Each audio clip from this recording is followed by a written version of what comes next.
Om Namo Bhagavate Vasudevaya. Om Namo Bhagavate Vasudevaya.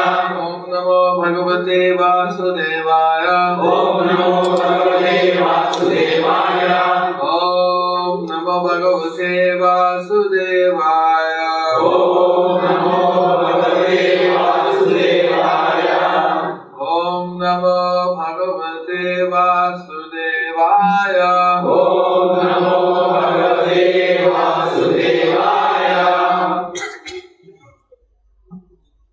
Narayanam Namaskritya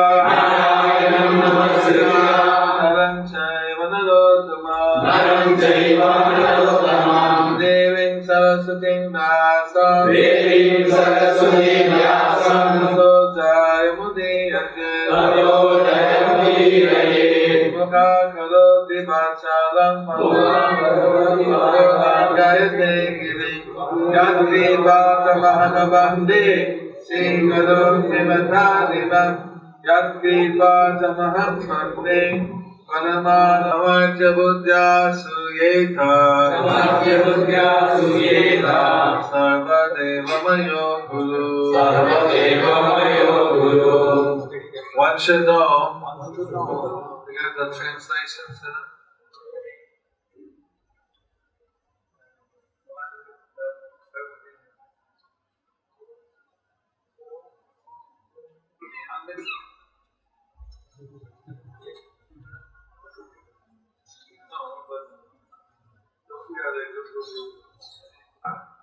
As myself, and never disrespect him in any way. One should not envy him, thinking him an ordinary man, for he is the representative of all the demigods.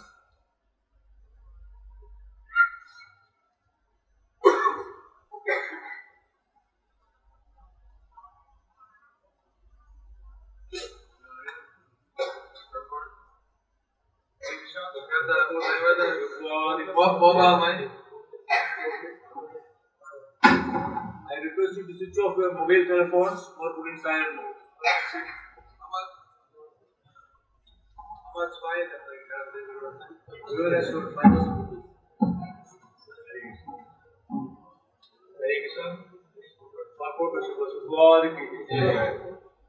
This verse appears in Chaitanya Adilila 146. Is reading grace. Om Vishwabala Brahma Subhakacharya. Written by Prabhupada. As it says here, this verse appears in Chaitanya Charitamrita, Adilila 1.46. Srila Prabhupada has commented on this verse as follows. And every paragraph has a quotation mark all the way through the very end. So this is Prabhupada's own writing.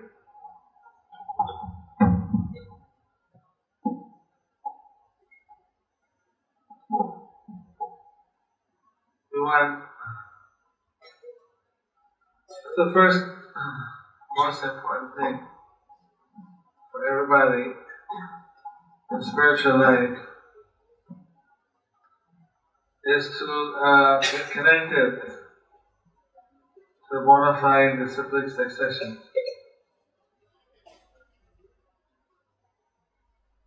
The first thing is we should understand how great this divine grace, A.C. Bhaktivedanta Swami Prabhupada is. Srila Prabhupada has presented this very complicated, elevated, confidential information about Guru and Guru Tattva in a very simple, clear way. That was Prabhupada's speciality. He would be able to present elevated spiritual concepts in a very easy to understand, succinct manner. Clear. Like the mineral water. That's to the Prabhupada's wonderful quality.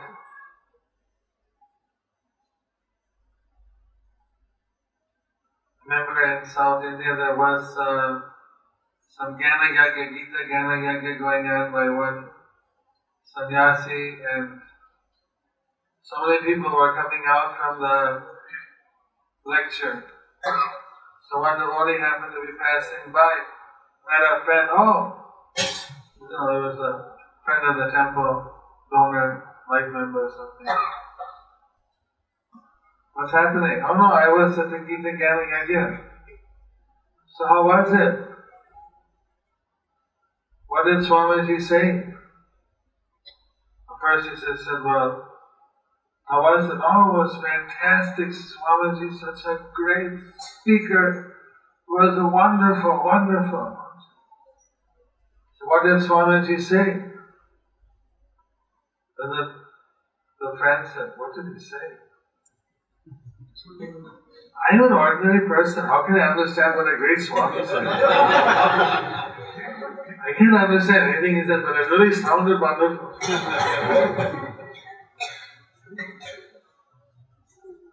Usually, people speak in such a way that it sounds very intellectual. Nobody can figure out what they're talking about.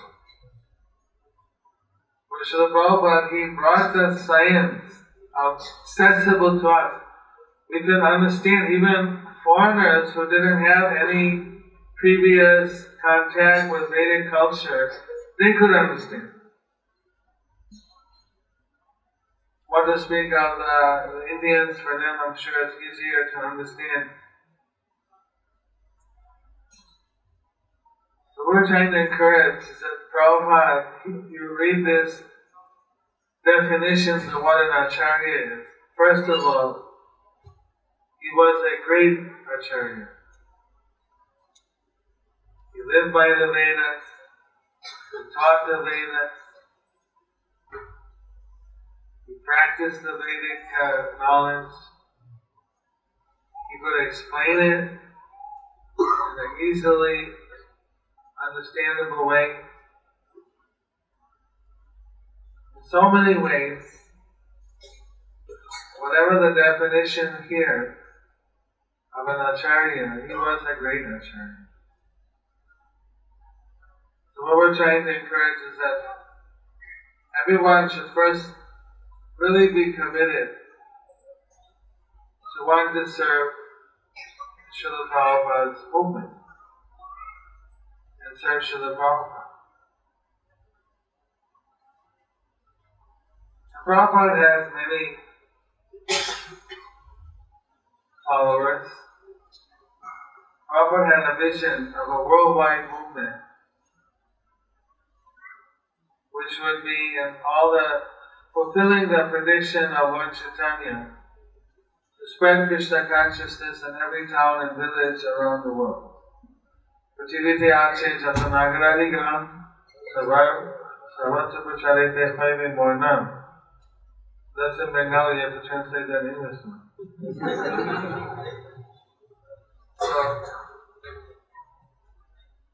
In every town, village of the whole world, my holy name will be sung. So, Prabhupada did his best to bring Krishna consciousness to every town and village. At least he brought to all the continents, most of the countries. But he left some work for all of you and all of us to bring Krishna to more people. There's still a few villages left in India. I want to speak of other places. So we're trying to reach now to the last every village. So by you being Krishna conscious here, later when you go home to your village, some of the villages are Bangalore, Calcutta, Mumbai, Chennai, Thiruvananthapuram, Trichy, Belgaum, so many other places, but some are actually villages too. Some people live in small places, towns, villages. And in one sense, by our propagation here, we are hopeful that this will spread to many, many places in the world. Some people migrate to Canada, to Australia, to other places from here. And when they go, they also bring this message with them. From the Middle East, one couple went to Toronto. They set up 6 Bhakti Riksha groups. They're already one of the council members on the temple council. So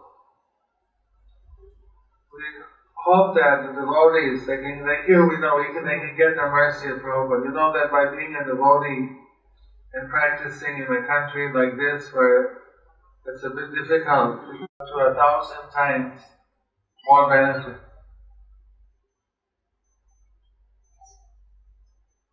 Whatever the risk factors to get extra bonus benefit.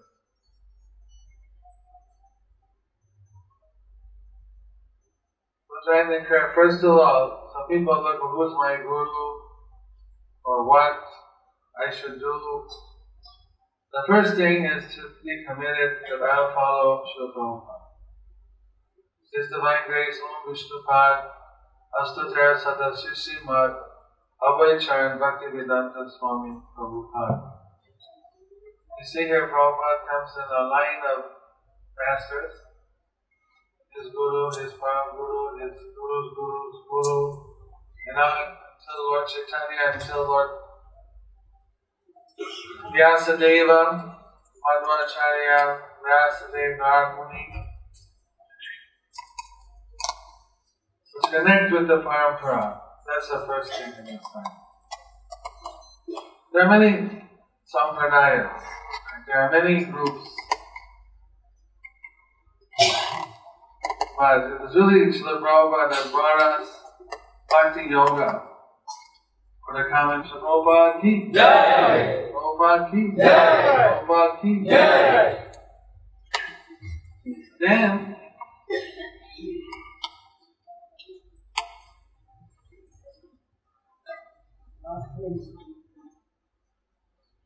you can consider, okay, there Prabhupada has his different followers. Which follower inspires you? Which of his followers is giving you that determination, dedication to information which you can also clearly understand? That's each disciple's decision who they want to take. But first we decide the parampara, then we the sampradaya, then we decide, okay, Prabhupada, his system, any one of his disciples can potentially, and followers can potentially be a guru. When somebody in ISKCON is recognized as a guru, that doesn't mean that you shouldn't test them and you shouldn't be sure yourself. because they're just authorized that, okay, you can perform this service. There's no like PhD they have to go through, or there's already the minor accreditation that they're following for 10 years. They've been at least, maybe even much more, but then they know the basic philosophy up to a certain level. They preach in a way nobody's found anything unusual about their preaching. There's no major objection came up because we live in, that everyone has the right to be a guru if they have the basic qualification. Now after that, you have to decide which is your guru. Which follower of Prabhupada do you want to serve? The idea of being a disciple is I want to serve Krishna through the Guru Parampara. If we don't serve Krishna through the disciplic succession, we're not going to make advancement very quickly. Prabhupada described that as Anat and Sanat. Someone who doesn't have a parent is called Anat, the orphan, no protector. Not having a guru is like I have no protection. If I go up, nobody cares, nobody guides me, nobody tells me, I don't have anyone I can go to.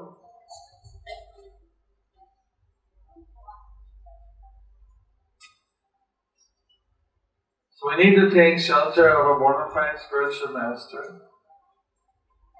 If we have any doubts or any questions, then we clarify from you. Someone who takes responsibility. So Prabhupada here, he explains that just like children need a parent, devotees need the loving care of a spiritual master.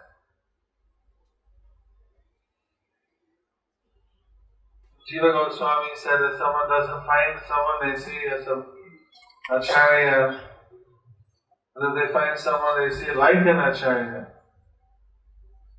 who's very merciful, then serve Krishna through that person. But we should always be in the mood of servant of the servant of Krishna. Whenever I'm a devotee of Krishna, I serve Krishna directly. I don't need a guru. That's not the attitude. That's considered offensive. We need to always serve Krishna through his devotees. Even Lord Chaitanya, when he was asked, who are you? He said, Gopi Bharta Padakamalayo Dasa Dasa Das. And the servant of the servant of the servant of the servant, on and on, of Lord Krishna, who is the husband of the gopis. That's our principle. We're the servant of the servant of the servant, serving to the disciplic succession.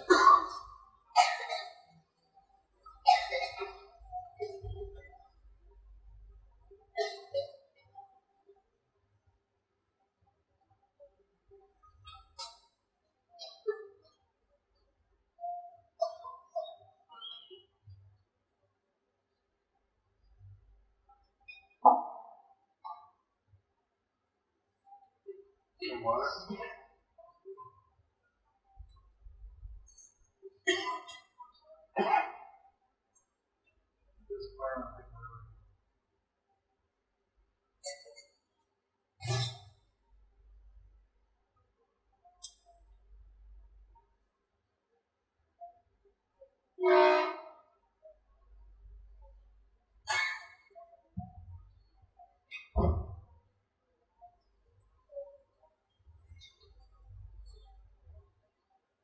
There was one Vedacharya. But initially he didn't have a guru. He was a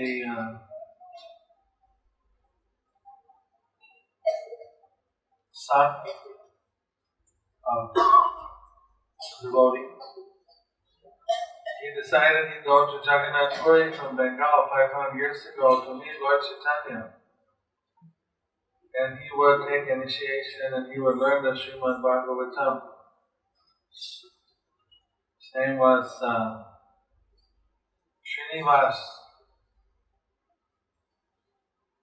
Srinivas Das. Maybe somebody here has the name Srinivas, also a very common name in India.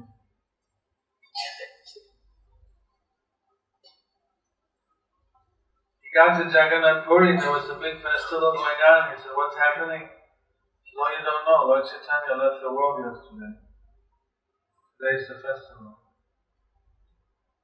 You don't believe it. He's been walking for over a month. Whole life he's waiting for the day to meet Lord Chaitanya. His father was a very ardent disciple and devotee of Lord Chaitanya. But he had somehow delayed and he didn't go earlier. And now he reached there and Lord Chaitanya was gone. So he pulled his hair and he was like, "Man, no! Who is going to teach me the Bhagavatam? How will I learn the science?" And he thought maybe he should commit suicide. What's the use of living? His whole life was a waste. The Lord Chaitanya appeared to him in a vision and told him, "You can't take your life because your life belongs to me. Don't think about this. You go to see Gadadhar Prabhu and he will guide you, he'll help you." So one of the Panchatattva here is Lord Chaitanya, this side Nityananda Advaita, the other side is Gadadhar and Shiva. So Gadadhar Prabhu, he was staying in Jagannath Puri then. He's said to be incarnation of Radharani. So he went to see Gadadhar Prabhu. And Gadadhar Prabhu, because he just, Lord Chaitanya left, he was crying and he was in separation. He wasn't seeing anybody, but when he heard the name Srinivas, he said, "Okay, send him in." Because he had heard that Srinivas was going to be the future hope for the disciplic succession. He was going to be an important servant of Lord Chaitanya. So he brought, Srinivas came in, paid his obeisances, said, I want to learn from you the Srimad Bhagavatam, I want to be your disciple. And he said, "Well, I can teach you the Srimad Bhagavatam, but my Srimad Bhagavatam is spoiled." And he showed that the days of 500 years ago, Bhagavatam is handwritten on this palm leaf. And the ink was not the waterproof ink. It was not ballpoint. It was written by some pluma, some feather or something. So, when we read the Srimad Bhagavatam, we get so ecstatic and love for Krishna, we cannot help but to cry and see the words are washed away by their tears. There's so much love when they would read the Bhagavatam. We read, none of us were crying. The back of this paper also is quite waterproof. Not fully, but somewhat. But they were so much in love with Krishna that by reading, they couldn't help but cry. So much of the Bhagavatam was washed out that they couldn't study it anymore. So then Srinivas said, "I'll go back to Bengal and get some pundits to copy a new Bhagavatam, 18,000 verses. Those days you wanted to get a book, you had to get someone to sit there and copy it from the original. Buying a book was a big deal. Not like now on the internet you can, anywhere you can get some book. Then he took the blessings of Gadadhar Prabhu and then he went back to Bengal, got the Bhagavatam written, packed it up in his, probably they packed it up, and then again he walked back down to Jagannath Puri. When he got there, there was a big festival going on. He said, "What's the festival?" "You don't know." Gadadhar Pandit left last night. No. Don't tell me that. No. Who's going to teach me the Srimad Bhagavatam? Where is my Guru? I don't know why you're laughing.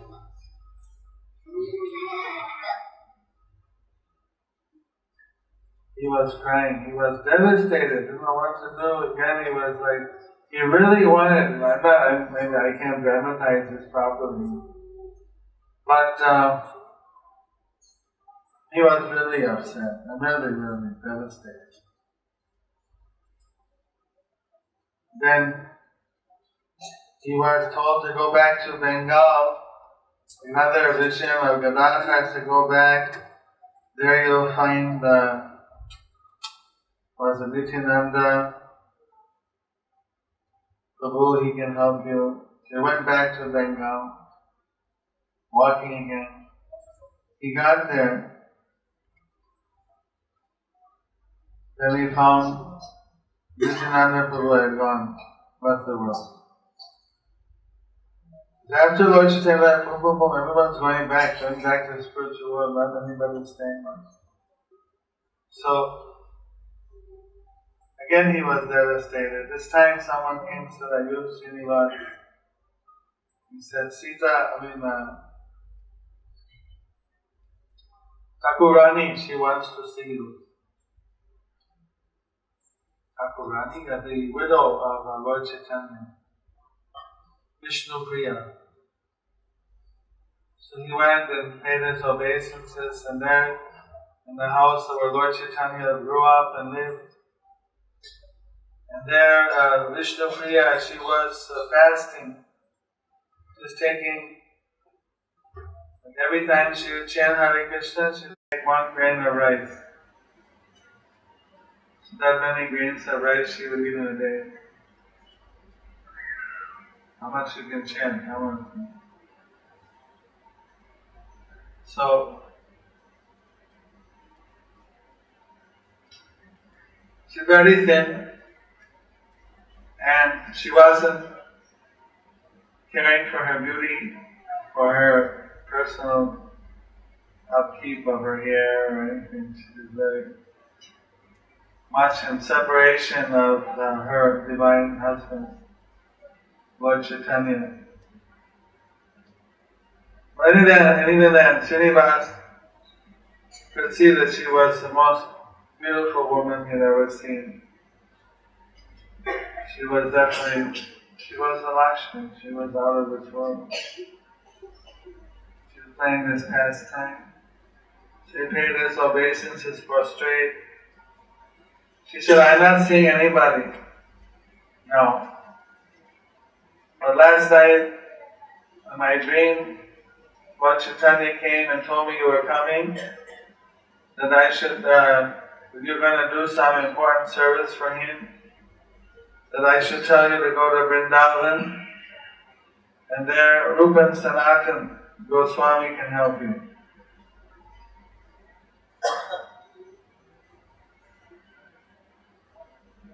She explained how Lord Chaitanya sat next to me,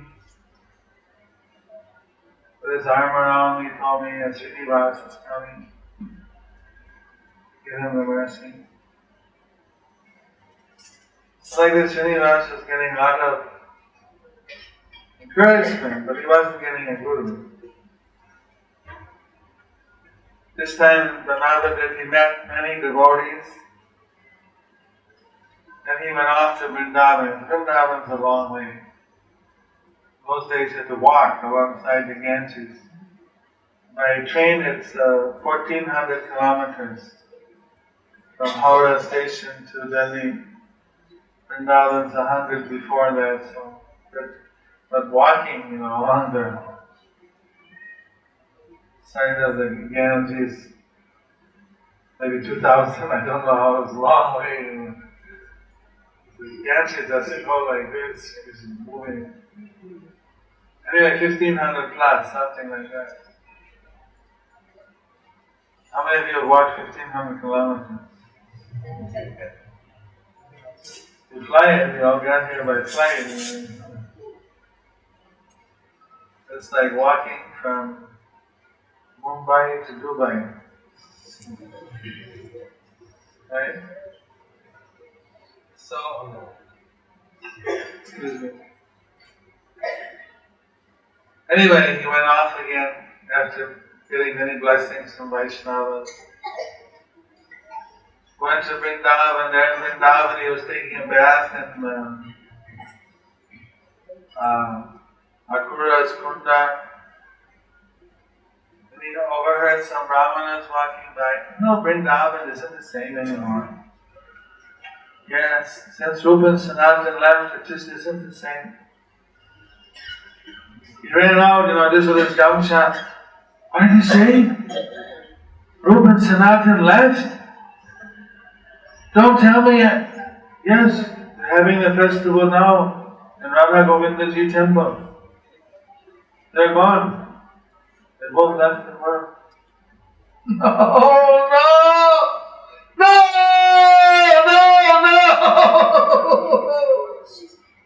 He was running and when he got to the temple, they told him he's back on. He just collapsed in the back. It was like, too much. Where to go from here? Everywhere he was going, everyone leading back to the spiritual world. No one staying to teach him.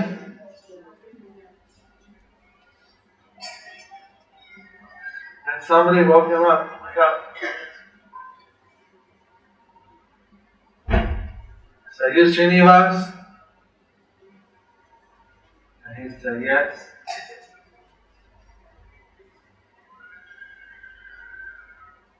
So I'm Jiva Goswami.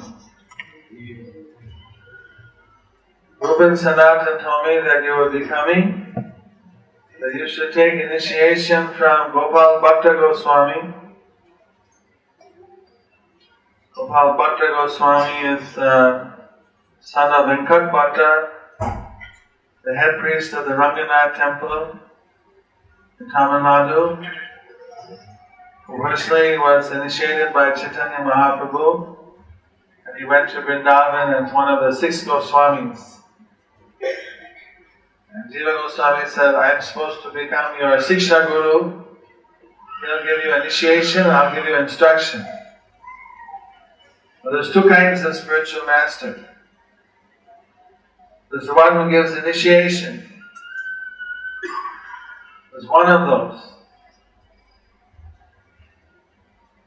He is also our Siksha Guru for his disciple. He also gives instruction. He's normally considered the primary Guru, but in some cases there's exceptions. Then there are Siksha Gurus who are instructing spiritual masters, who guide and help the Diksha Guru to get the disciples back to Krishna. There may be many of the Siksha Gurus.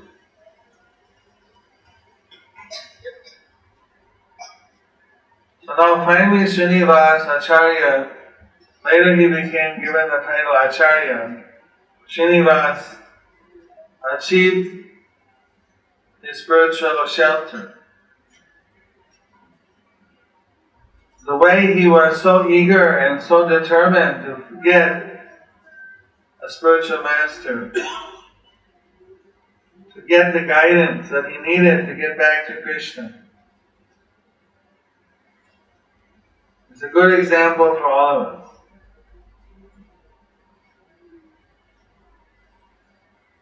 Sometimes we don't realize that how... I met some devotees who said that they were with Prabhupada, they saw him, they were getting his association, but they were delaying, they weren't chanting 16 rounds, and then or they were chanting but they were thinking I'll take later initiation. Then all of a sudden 1977, November 14th, 7 o'clock at night, Prabhupada went back to Godhead. And they were shocked. He's not with us anymore. Now who's going to be my teacher? Who's going to initiate me? To get back to Krishna, we need to have initiation normally. I've heard some rare cases you can get back, but normally, be sure about it, you should be initiated. But it's not just enough to be initiated, we should actually want to learn the science. Just somebody's initiated, they don't learn from their spiritual master and his representatives, Krishna consciousness. And that won't be very perfect. Prabhupada called initiation a spiritual birth. So from birth we have to learn so much.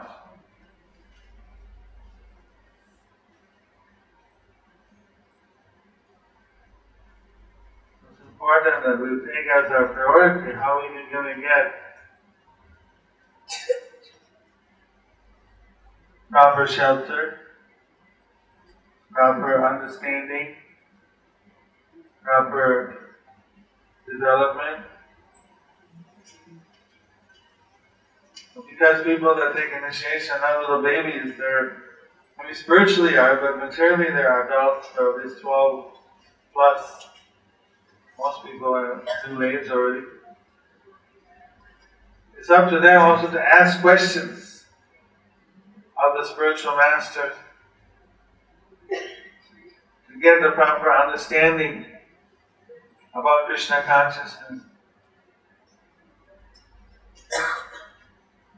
So once we are under the shelter of a bona fide spiritual master, we offer our service to Krishna, to the Guru, to Srila Prabhupada, to the disciplic succession up to Krishna. That's the system. If I offer a service to Krishna, how do I know if he's accepting or not accepting? Maybe my service is not good enough. Maybe he won't be accepting it. Maybe I'm offering it in the wrong way. You see, but we know that whatever Lord Brahma offers to Krishna, he's accepting. So to the parampara, each guru accepts from his disciple. You know that we offer to Srila Prabhupada, that his disciples offer, that he accepts. Then he offers to his guru, offers his guru. This way it goes up. We need to get a link for the disciplic succession. Be sure that our service is accepted and gets there. Sometimes someone may offer service and the Guru is there to guide. He has to fight the foes. You shouldn't do like this. Or your fingernails are dirty. I'm not finding you alone. Whatever, he has to find out some faults. If there are any. If there are any, he does not find. That's that's an unfortunate job that he has to be guiding.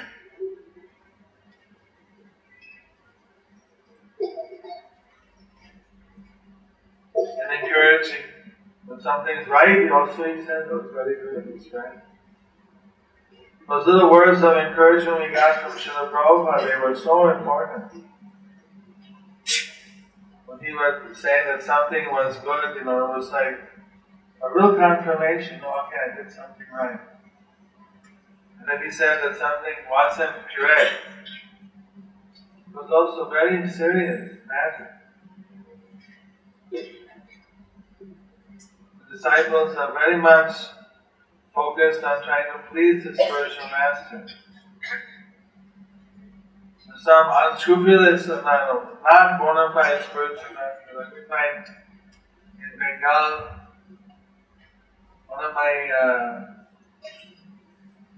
One who are members of the Navhata, told us that before they had a local guru,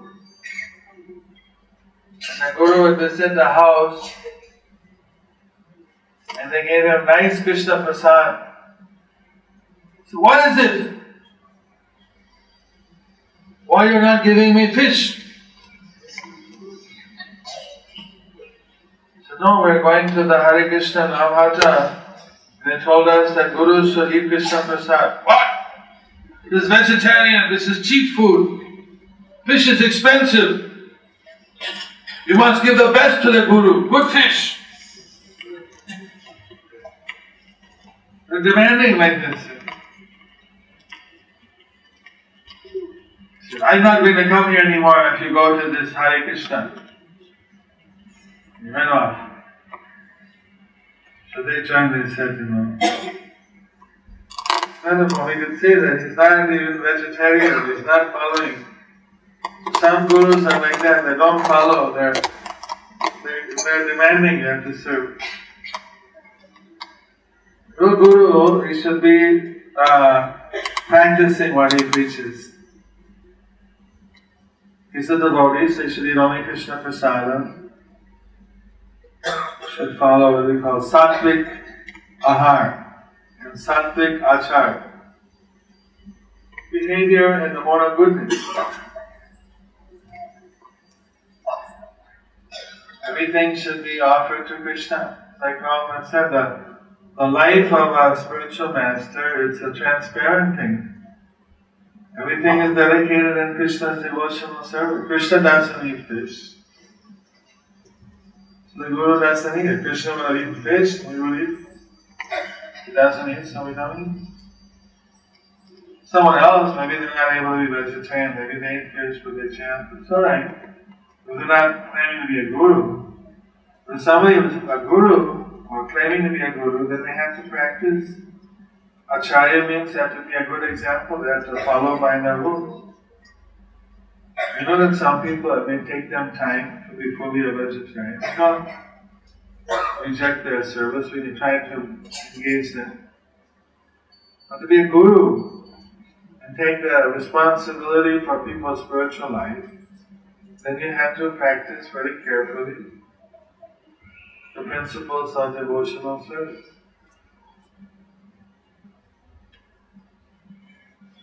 So Prabhupada was such a person. We're trying to follow in his footsteps. Very difficult because his footsteps are so gigantic, but in the spiritual sense. We're trying to follow, we're not imitating, we're trying to follow in his footsteps, follow his instructions.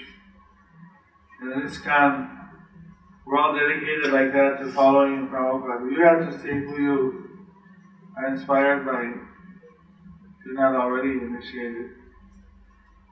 Get some shelter, get some encouragement for your spiritual life. And you say, you may have one Diksha Guru, you may have many Shiksha Gurus who are also guiding you. We need everybody's help, the older devotees, the older disciples, help the younger devotees, the younger God brothers, God sisters. Everyone helps the Guru. Although he may be today we had initiation, so some people took initiation and took that responsibility to serve the spiritual master, and the spiritual master took the responsibility to guide and protect the disciples. But we need help. Especially now because there's so many disciples around the world that we take care of. In the future we need that you all become qualified and many of you also become spiritual masters. In this kind we envision that there will be thousands and tens of thousands of spiritual masters in the future.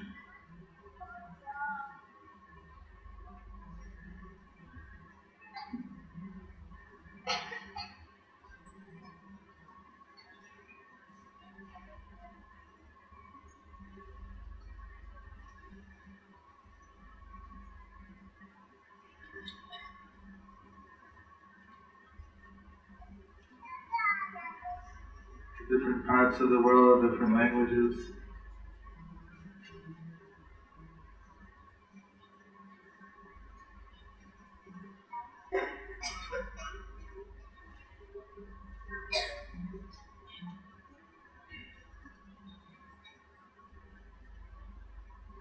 Shri Prabhupada ki Jai.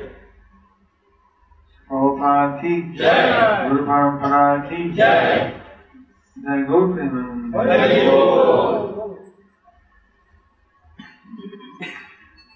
little bit of a mix. Here we have also disciples of other spiritual masters. So we're a spiritual family. Usually one takes from whoever they get more training and instruction from. If you have any questions on the topic tonight, please tell me.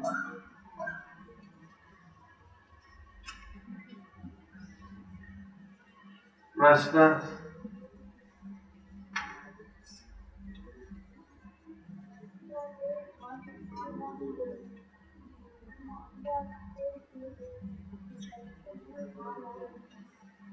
Topic today of today's verse, one about Indra and Narayana. Because if you want to ask me another question from Mahabharata or something, bring me the Mahabharata. Show me the verse.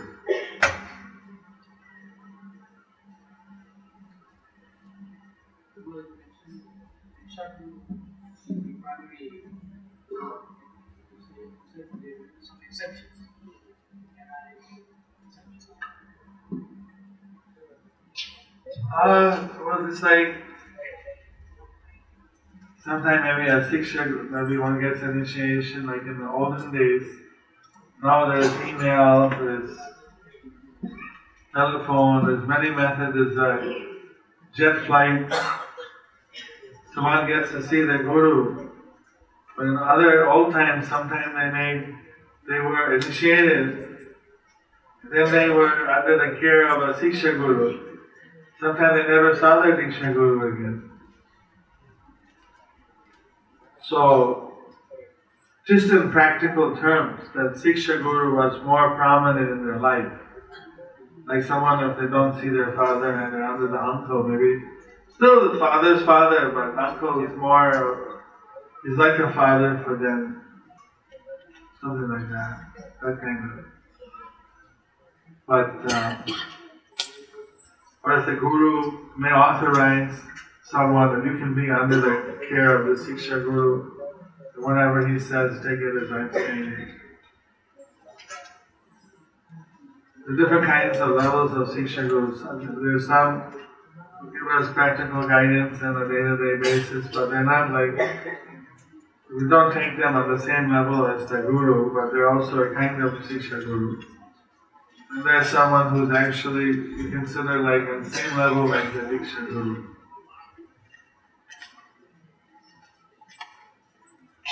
There's two kinds of Siksha Gurus. So sometimes the Guru may temporarily say that, okay, I'm not able to, someone said maybe in Africa and Prabhupada's not going there, he would write them a letter to be under such and such guidance of such and such devotee. Take him as your Siksha Guru. Few cases. Later on, Diksha Guru may withdraw that. Okay, now he's not your Siksha Guru anymore. Now you didn't give good Siksha.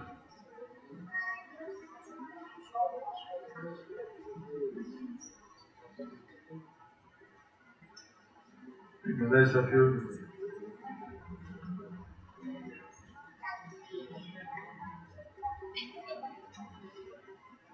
cases like that. Is that clear? Any other question?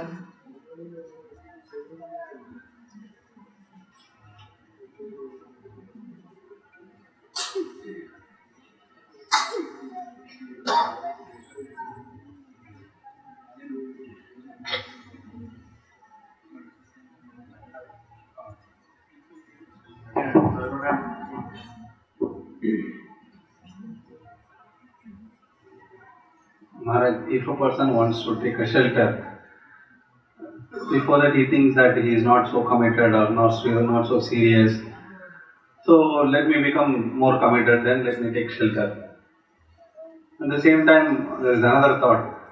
Okay, let me take shelter, then automatically the commitment will come. So which we should follow? What is the clear way we lead us?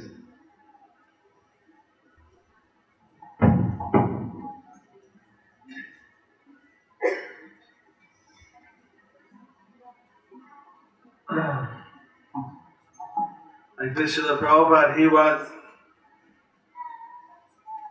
under shelter of his spiritual master Bhakti Vishnupad, Bhakti Siddhanta Saraswati Thakur for like 11 years. But he was never taking initiation.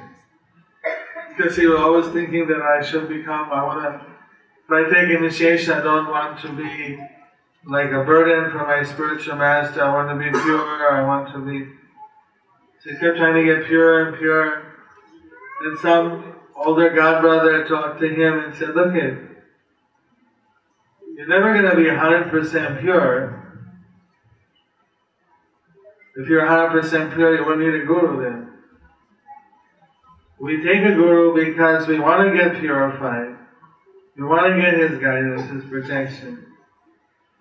So you just have to be up to a certain level that you're fairly sure that you're able to follow his instructions before taking initiation. If you wait until you get 100% pure, then you defeated it. Why didn't you take initiation to become pure? That's the whole point. Maybe you can get some, for your answer to your question is probably somewhere in this. The Prabhupada really understood and took initiation in Allahabad. Was it 1933? 32? Last year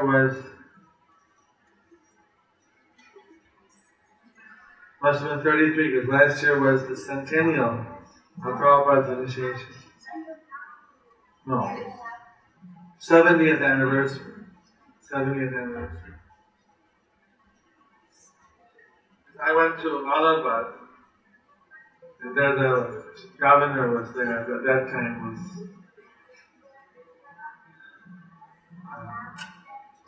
Shastriji. Now he's a new governor. Vishwanath Shastri. When we are in ISKCON, we made it like steps. If somebody's been around in the movement for around a year or so, they're fairly mature. Even if they have already an idea that I want this person to be my future guru, then they can take the blessing of being an aspirant. They take the guru as a Siksha guru who they're aspiring for having as their future Diksha guru. It's like a pre-shelter. So they can start to develop more of a personal relationship with the spiritual master. Start a correspondence, start to develop a type of guru-disciple relationship. Then, if somebody's chanting 16 rounds for 6 months, and they pass a basic exam, about 13 questions of the philosophy, then it's considered they want to take shelter of a guru. And they can take shelter. This is pre-initiation, this is before initiation. But this is considered like a trial for initiation. Now they act with the guru just like a disciple. They're a disciple, but they're not initiated disciple. Both levels are, but the aspirant may be more neophyte, and this shelter considered more mature. So that's the time when they get to work out this kind of doubts and this kind of hesitations. We want to put it like this. We don't know how long we're going to live also. We don't know how long the whole situation is going to be the way it is now. Suddenly localize. Maybe there's no such support. So it's better to, get all the spiritual support you can while you have the opportunity. You never know what the future holds. As we saw with Srinivas Acharya, every step was a surprise. Being surprised was becoming the norm for him. So if somebody, what was that, Maharaj? There's something in between, you don't want to be, it's not that you're going to be 100% pure, it's not that you should be completely fallen. Obviously you have to get initiated, to get even shelter, you have to be following basic 4 principles. Sometimes there's devotees who they're like vegetarian, but maybe they have to eat in a mess or something. In the mess they slip in some onions in the food. So out of their own free will, they have to eat onions. We don't really want to, but they don't have any other alternative. So such people, when it's in a situation, they're not really qualified for being initiated, but they're trying to do everything for initiation for 6 months. So we got them get shelter if they want. But before they can actually take the initiation, then they should solve that problem. So the shelter, we hope they get more support and more strength. Definitely some strength that comes by taking spiritual commitments. I don't know, did that answer your question? Or?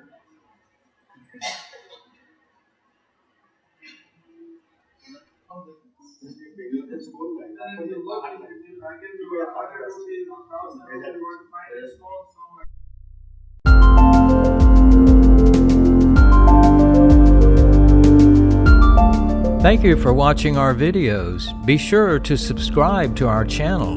We publish new videos every day, and don't forget to like and share our channel.